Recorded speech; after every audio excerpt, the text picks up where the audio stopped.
Oke, kita kembali lagi dalam bahasan tentang Figma.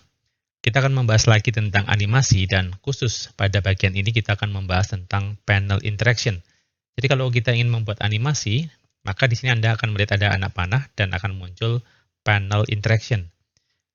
Di dalam panel ini kita bisa mengontrol bagaimana animasi akan bekerja. Maka penting kita untuk mengenali bagian-bagian yang ada di dalam panel interaction ini. Oke, kita lihat isi dari panel interaction ini apa saja ya. Oke, mungkin kita mulai dari definisinya. Jadi panel interaction itu mengatur bagaimana animasi akan dimainkan dan animasi seperti apa yang akan ditampilkan. Di dalam masing-masing properti, di dalam panel interaction ini ada properti-properti. Anda akan temukan pilihan-pilihan beragam yang akan memperkaya animasi objek. Oke, kita akan bahas satu persatu properti apa saja yang ada di dalam panel ini. Yang pertama adalah trigger. Trigger ini ada di bagian atas, di sini muncul tulisan atau pilihan on click. Ini adalah salah satu trigger. Nah, trigger adalah properti yang menentukan bagaimana interaksi atau animasi akan dimulai. Jadi, ini adalah pemicu yang membuat suatu tindakan terjadi. Beberapa contoh trigger yang umum digunakan di Figma adalah, yang sudah kita pakai adalah on click. Interaksi atau animasi dimulai ketika pengguna mengklik objek atau elemen tertentu.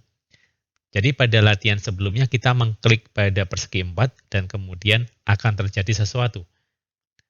Kemudian selain on click, ada juga on hover.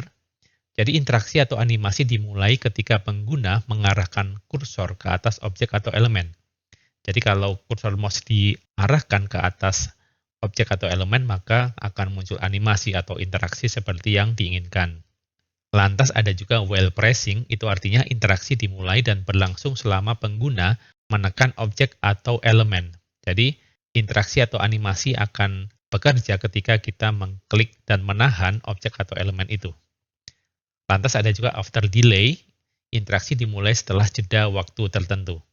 Ini adalah trigger yang Anda lihat di bagian kiri atas. Di sini kebetulan opsinya adalah on click. Baik, kemudian awal lagi kita lihat ada action. Jadi action adalah properti yang menentukan tindakan apa yang akan terjadi ketika trigger diaktifkan. Misalnya ketika kita klik, maka apa yang akan terjadi? Ini adalah hasil atau respon yang terjadi sebagai akibat dari trigger. Nah, triggernya ada di bagian nomor 2 dari atas. Kebetulan opsinya adalah navigate to. Nah, contoh tindakan atau action yang umum di Figma adalah navigate to. Jadi pindah ke frame atau halaman lain.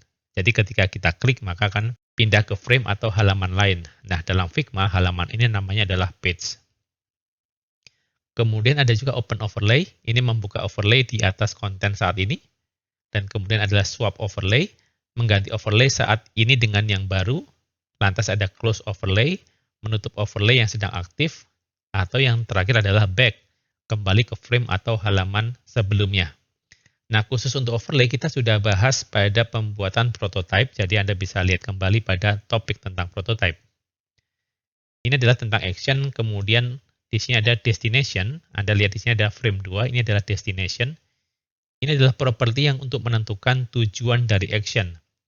Destination dapat berupa frame, halaman atau page, atau objek serta elemen yang menjadi target dari aksi yang dipicu.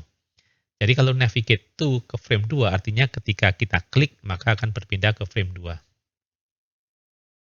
Lantas ada animation. Animation adalah properti yang mengatur efek transisi atau animasi yang akan digunakan ketika action dijalankan. Properti ini mengontrol bagaimana perubahan dari satu state ke state lain akan terlihat, termasuk kecepatan dan gaya transisi. Contoh jenis animasi yang tersedia di Figma adalah, di sini kita pilih instant. Instant artinya transisi terjadi secara instan, secara mendadak, tanpa efek animasi.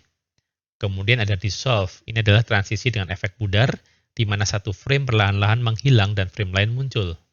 Lantas ada move in, frame baru bergerak masuk dari sisi tertentu. Lantas ada juga move out, frame yang ada bergerak keluar dari sisi tertentu. Lantas ada push, frame baru mendorong frame yang ada ke arah luar. Lantas ada slide in, frame baru bergeser masuk dari sisi tertentu, sementara frame lama tetap di tempat. Kemudian ada slide out, frame lama bergeser keluar, sementara frame baru tetap di tempat. Nah, kebetulan kita menggunakan instant. Pada contoh-contoh berikutnya nanti kita akan mempelajari teknik teknik-teknik animasi yang bisa Anda coba untuk mendapatkan variasi animasi yang menarik.